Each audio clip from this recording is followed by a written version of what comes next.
Welcome.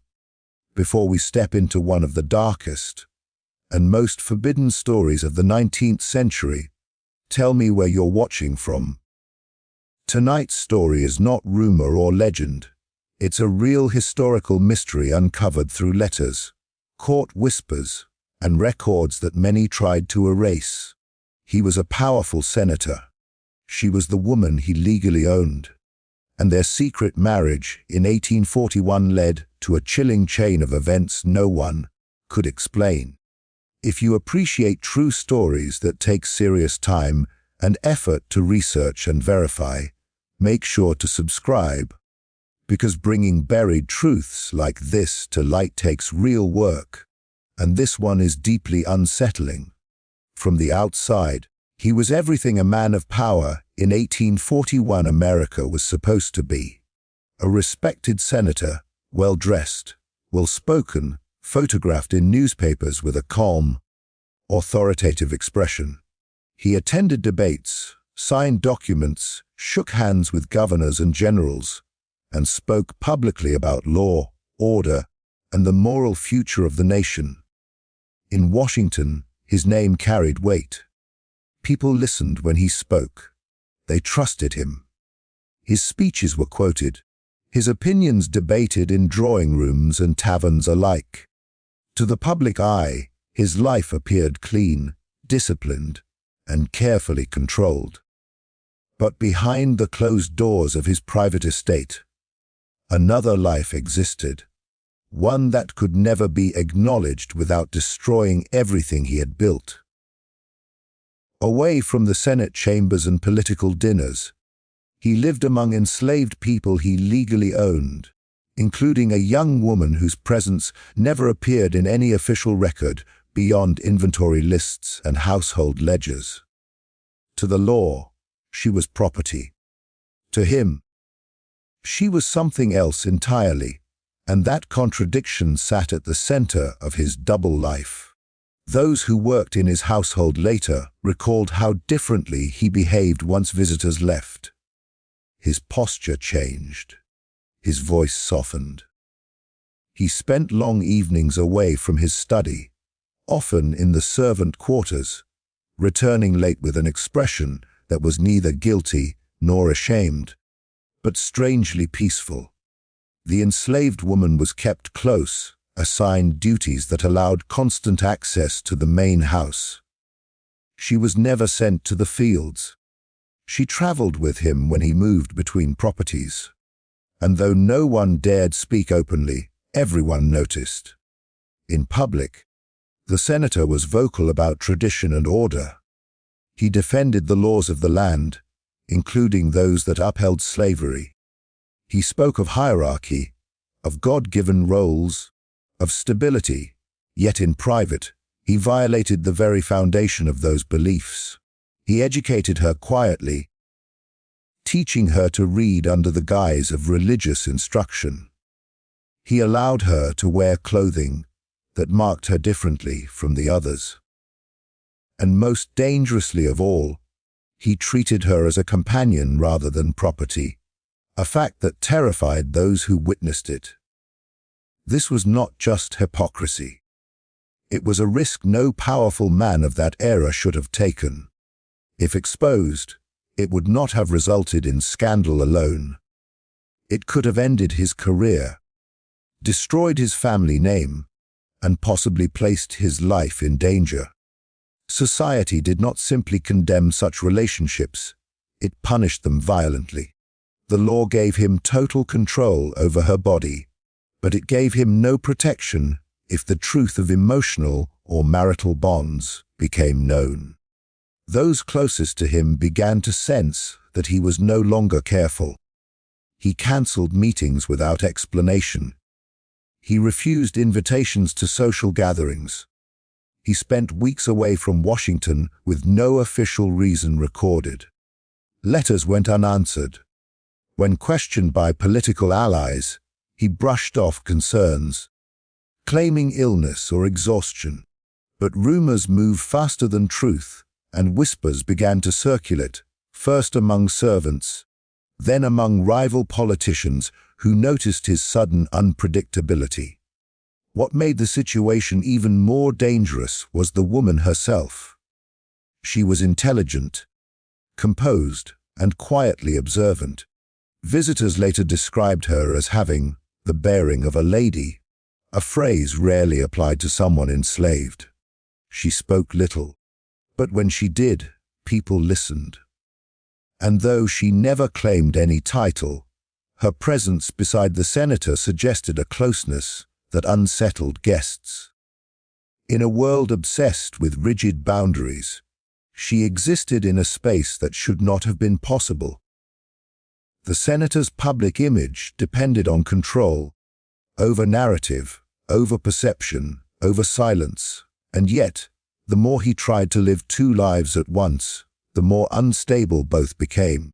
Every decision he made publicly now carried private consequences. Every speech about morality echoed with contradiction. Every political enemy who disliked him suddenly had reason to dig deeper. By late 1841, those contradictions were becoming impossible to contain. His colleagues noticed the strain in his voice. His handwriting in official documents became shaky.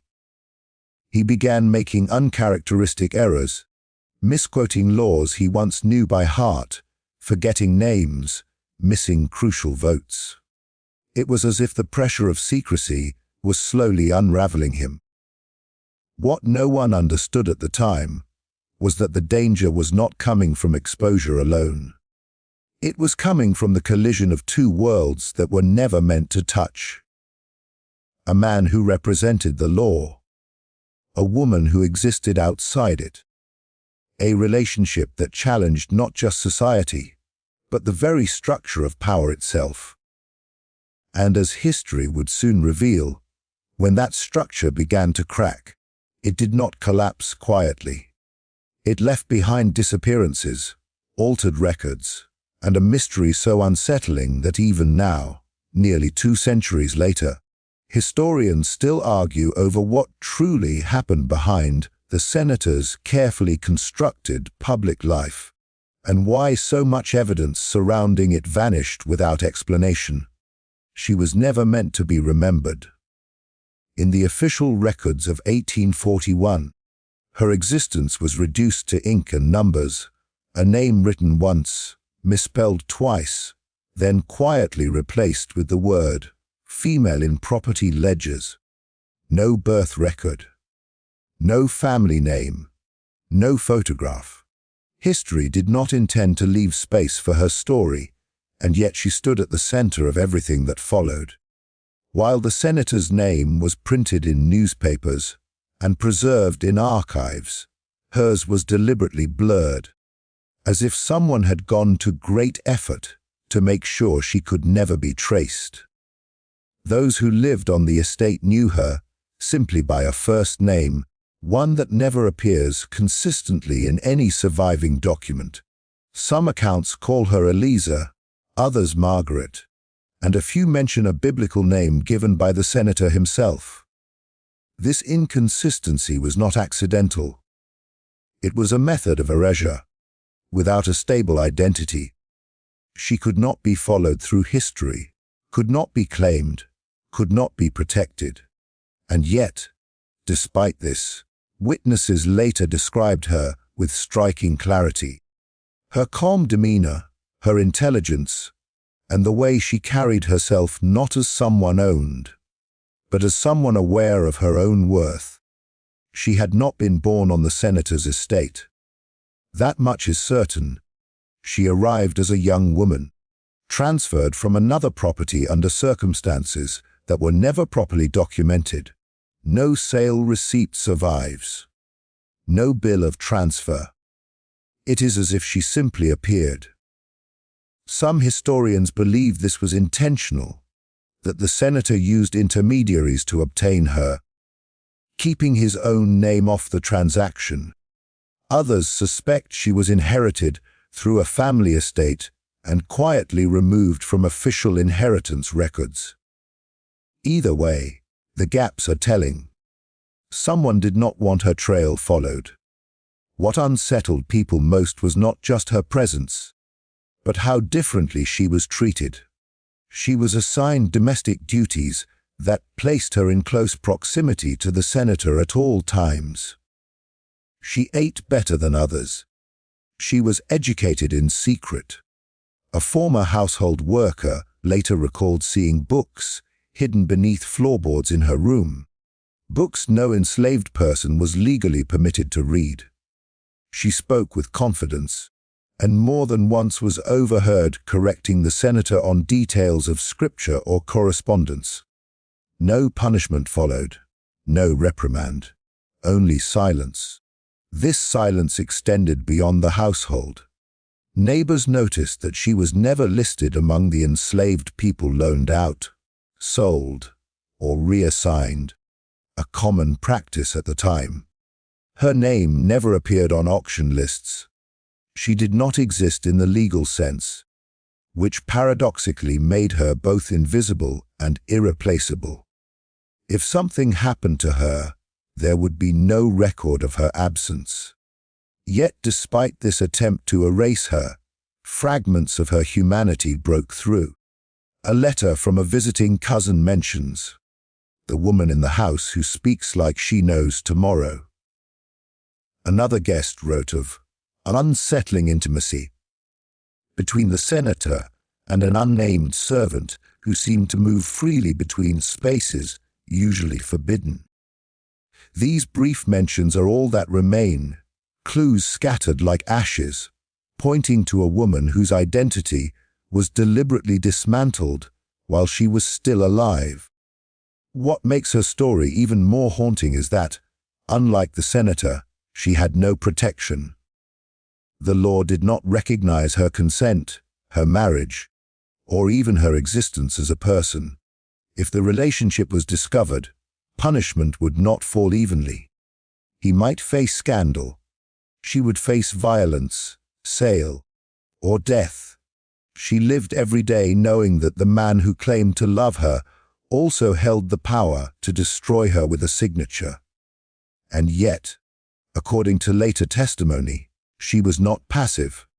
She kept personal tokens hidden, scraps of fabric, a pressed flower, a small ring that no one could explain. These were not the possessions of property. They were the keepsakes of someone who believed her life mattered. One rumor suggests she insisted on some form of spiritual marriage, something witnessed only by God, because no legal union could protect her.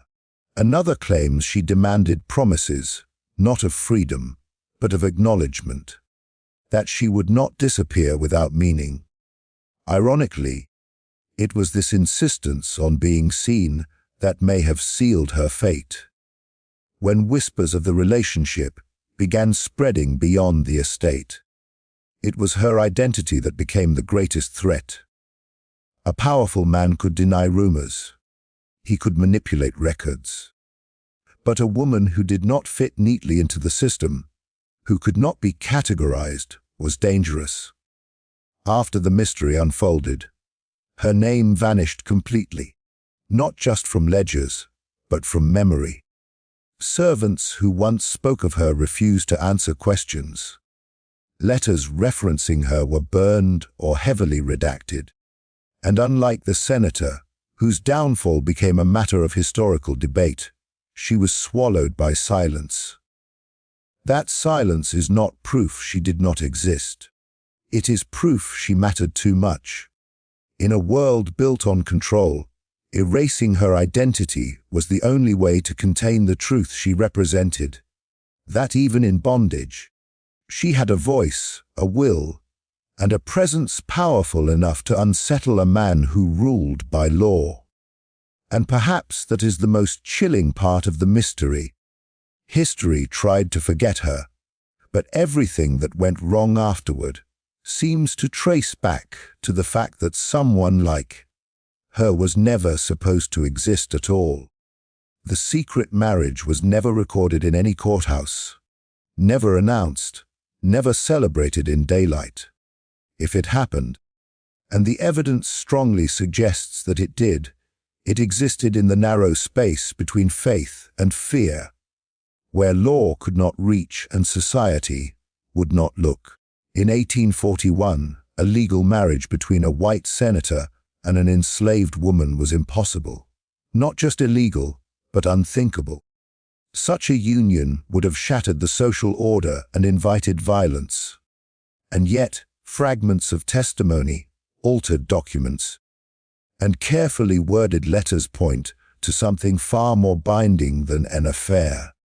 Those closest to the household later described a quiet but unmistakable shift. The senator began referring to her differently, never by name, but with possessive language that went beyond ownership. He stopped entertaining guests overnight. Certain rooms in the house were locked and kept private. Servants noticed that on Sundays, when he should have been at church, he remained home, dressed formally, disappearing with her into a back parlor for hours. When asked, he claimed private prayer. But no prayers required witnesses to be dismissed and doors barred from the inside.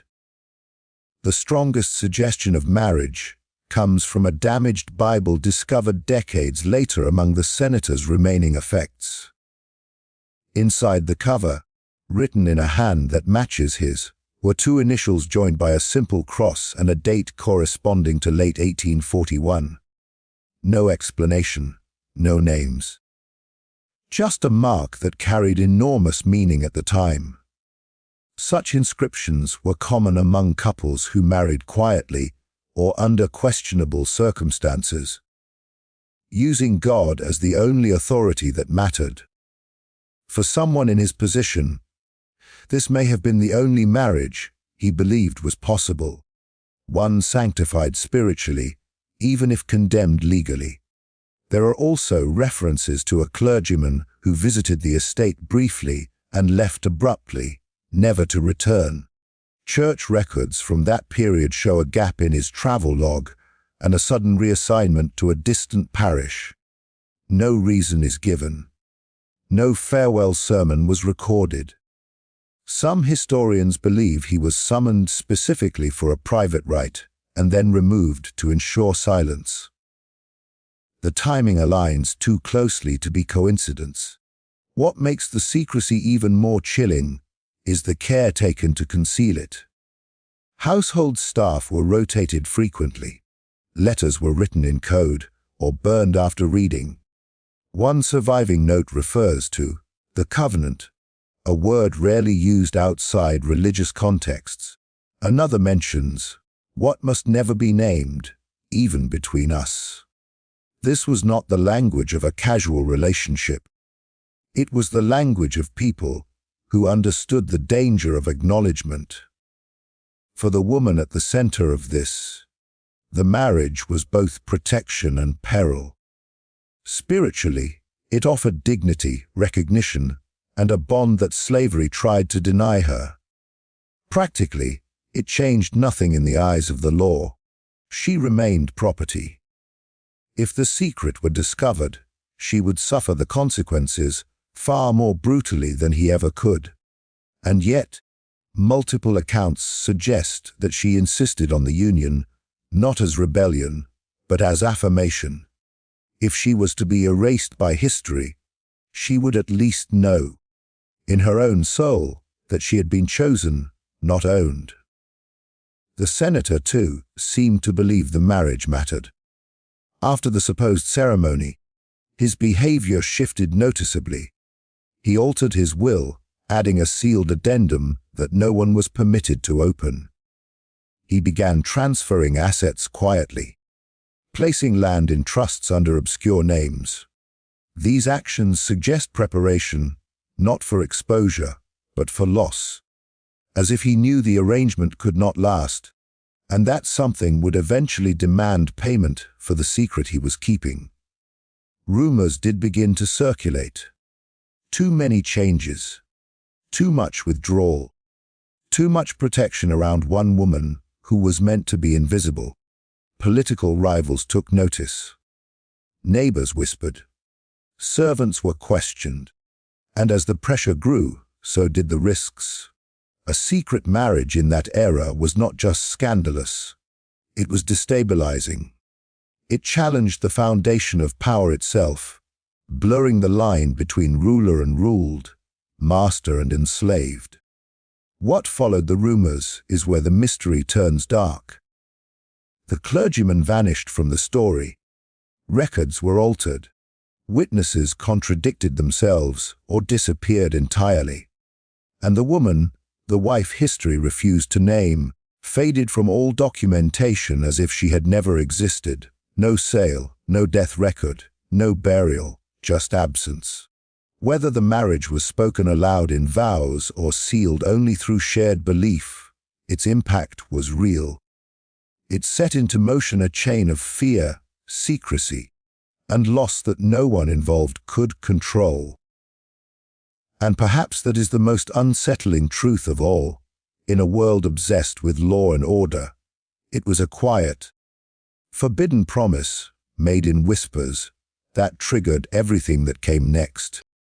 The moment rumors began to surface, the atmosphere around the senator's estate changed in a way that witnesses later described as immediate and unmistakable. It wasn't a slow unraveling. It was a sharp turn, as if something fragile had been cracked open and could no longer be sealed. Whispers first appeared among servants who noticed unfamiliar men riding past the property at odd hours, stopping just long enough to look, then moving on. Letters arrived more frequently, some left unopened, others burned without reply. The senator's composure, once legendary, began to fracture under the weight of being watched. The first strange event was subtle enough to dismiss. A longtime house steward collapsed one evening after supper, complaining of sudden dizziness. He died before dawn. The doctor recorded it as a natural seizure, but those who had been present noted that the man had been healthy, strong, and deeply shaken in the days prior. He had been questioned by an outsider just 2 nights earlier, someone asking about the woman in the house. His death was officially unrelated. Unofficially, it marked the beginning. After that, the pattern grew harder to ignore.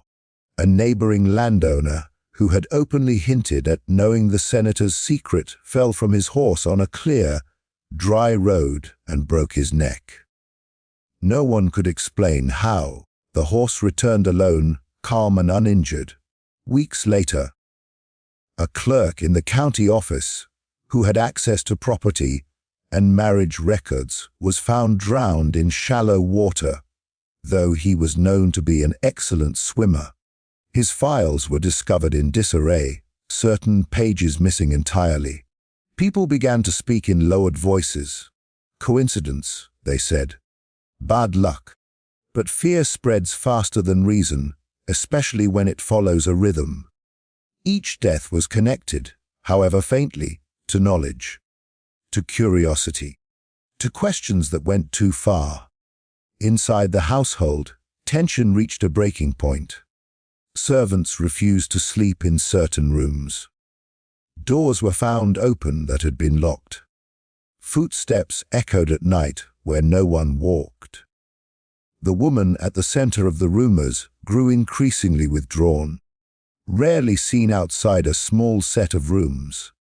Some claimed she knew what was coming. Others believed she was the reason it was happening at all. The senator himself seemed haunted. He stopped attending public gatherings entirely. When he did appear, his face looked thinner, drawn, as if sleep no longer came easily. He began writing letters late into the night, sealing them and then tearing them up moments later. One surviving draft speaks of "or debt that cannot be repaid," and truth behaving like a living thing once it tastes air. These were not the words of a man afraid of scandal alone. They were the words of someone who believed events had slipped beyond human control. Then came the most disturbing death of all.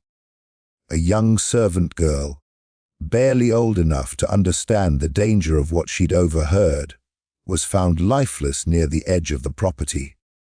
There were no signs of struggle, no wounds, just a look of shock frozen across her face.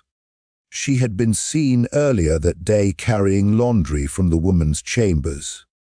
That night, she never returned to her quarters. The official explanation was exposure. No one believed it. After that, silence fell hard. Witnesses stopped talking. Questions went unanswered. People who had once been eager to share rumors suddenly denied knowing anything at all. One man who had boasted openly of knowing the senator's sin packed his belongings and left town before sunrise. He was never heard from again. Another recanted his statements publicly, claiming illness and confusion.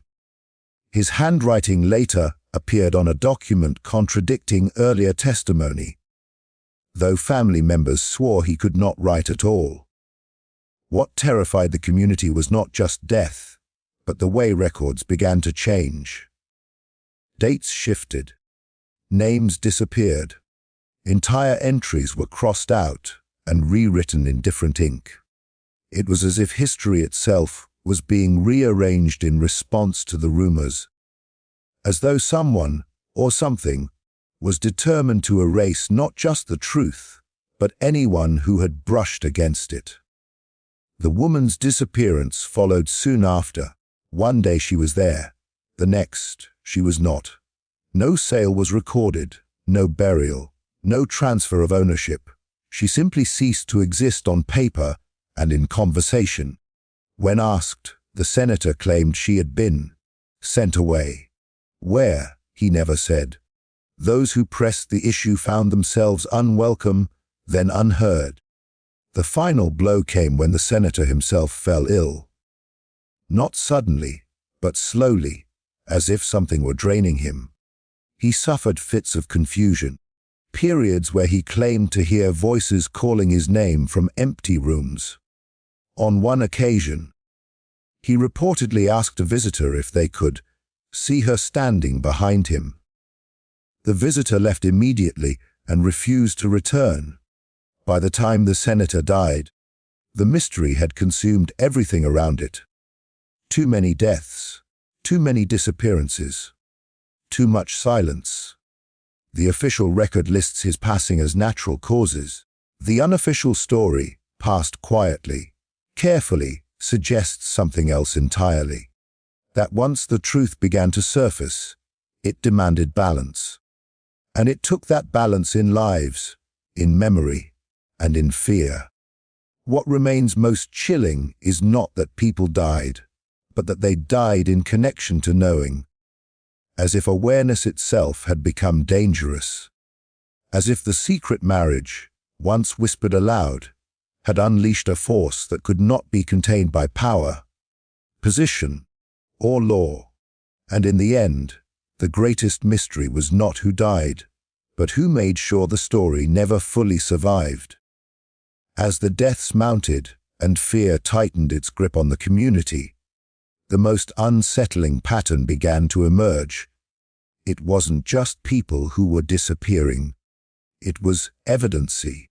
Not slowly, not through neglect, but deliberately, methodically, as if someone understood exactly which threads needed to be cut to keep the truth from ever being fully uncovered.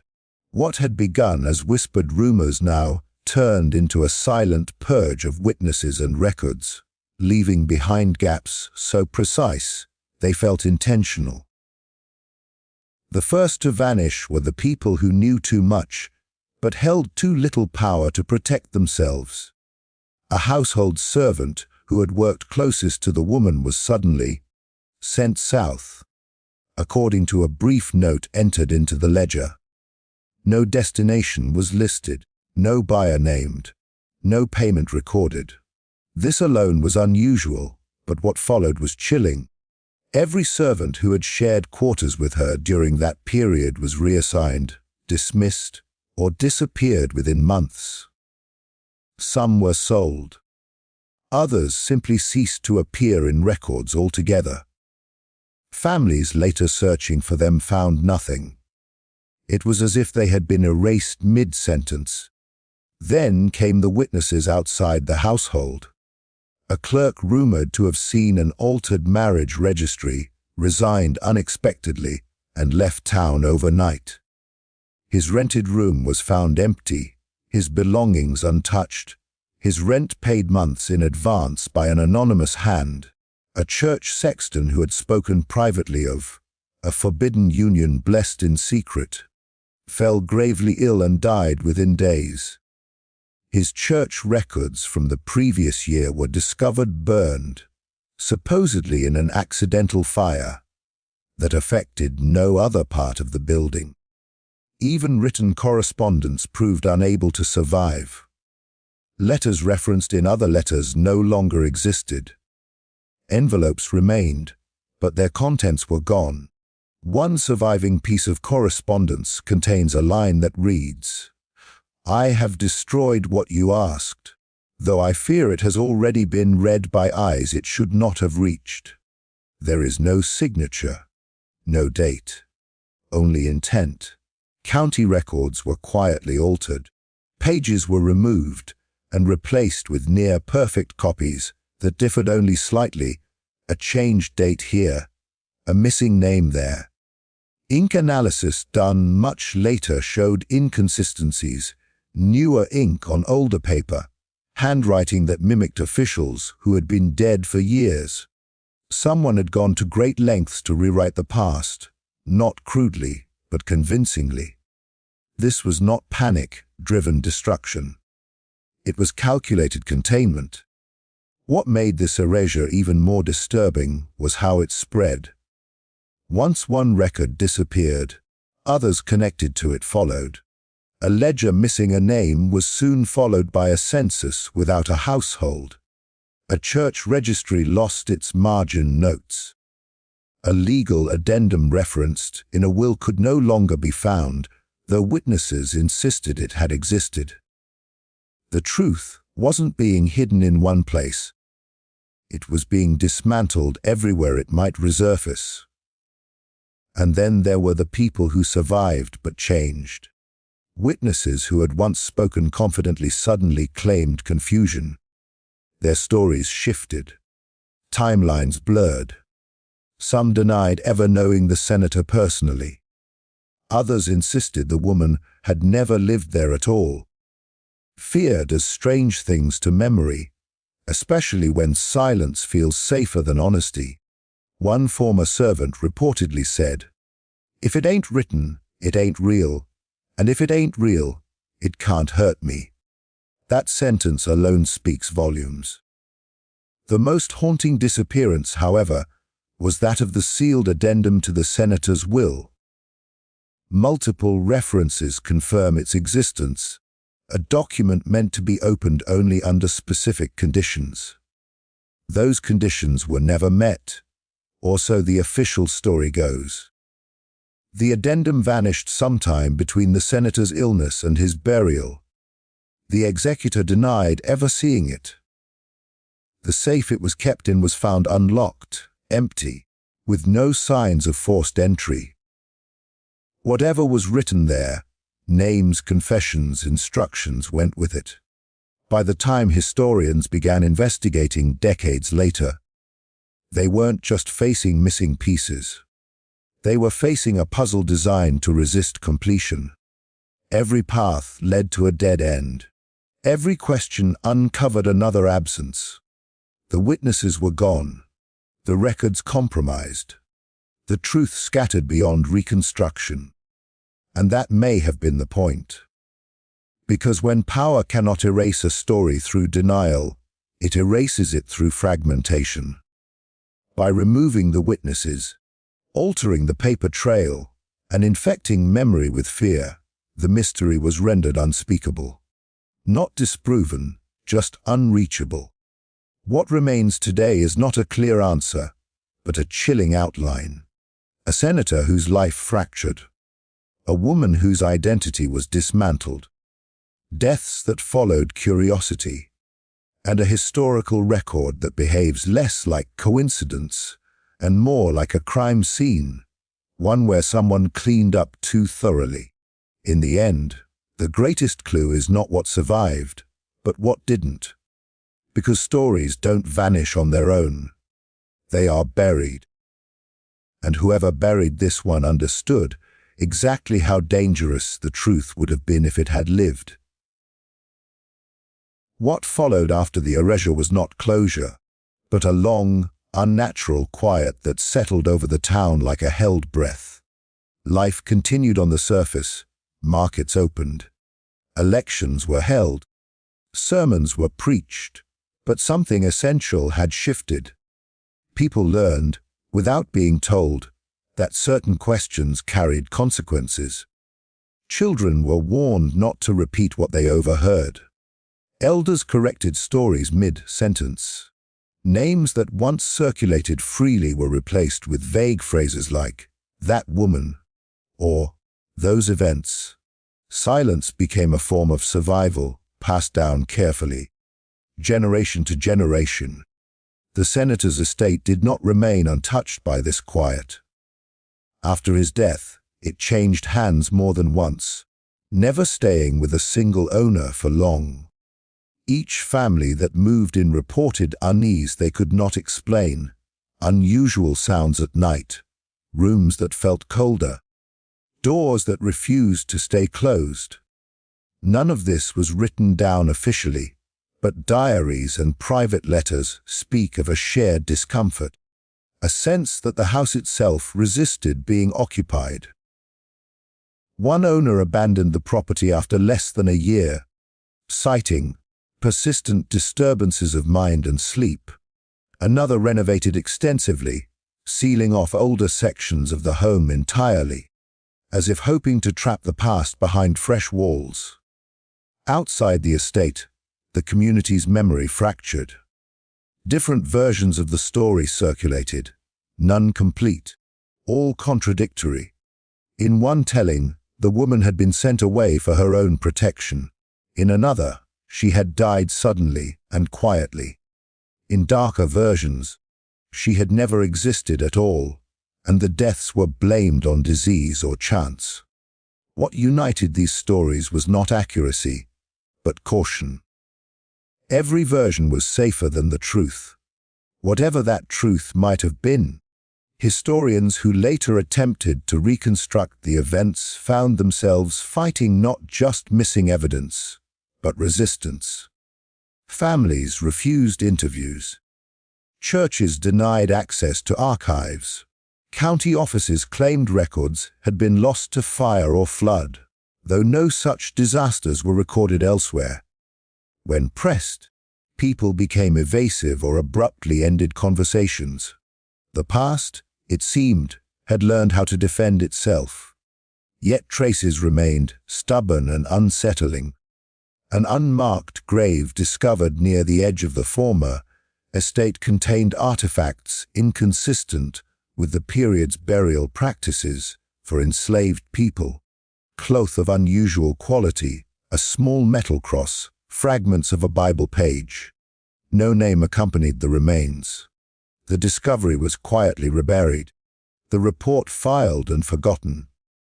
Officially, it meant nothing. Unofficially, it reopened questions no one wanted answered. The most enduring legacy, however, was psychological. The story became a warning, even stripped of details. It taught that power could bend law, rewrite history, and make people vanish, not only physically, but socially and spiritually. It taught that love, when it crossed forbidden lines, did not simply invite punishment. It destabilized entire systems built on denial. And it taught that truth, once glimpsed, could be more dangerous than ignorance. For the descendants of those who lived through it, the mystery lingered like an inherited fear. Some spoke of recurring dreams involving locked rooms and whispered vows. Others reported a deep discomfort with old documents, as if paper itself could accuse. These reactions were never explained aloud. but they suggest something unresolved, something passed down not as story, but as sensation. In academic circles, the case became an example of how history can be manipulated without leaving fingerprints. Not through a single act of destruction, but through coordinated silence, through incentives to forget, through making the cost of remembering too high. The absence of evidence, in this case, became evidence itself, a negative space shaped by intention. What makes the aftermath especially chilling is that no final reckoning ever came. No confession surfaced. No hidden document emerged to settle the debate. The truth did not triumph dramatically in the end. It simply thinned, stretched, and faded until only its outline remained. And perhaps that is the most honest ending possible for a story born in secrecy. Because some mysteries are not designed to be solved. They are designed to endure, just enough to unsettle, just enough to warn.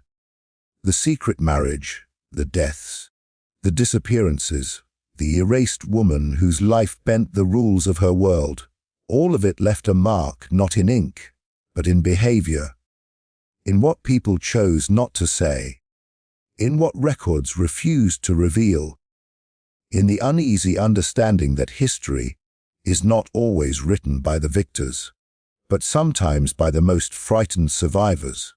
And so the legacy lives on, not as a clear narrative, but as a shadow, a reminder that when love and power collide in a world built on cruelty, the aftermath is rarely justice. More often, it is silence, and the echo of everything that silence is trying to hide.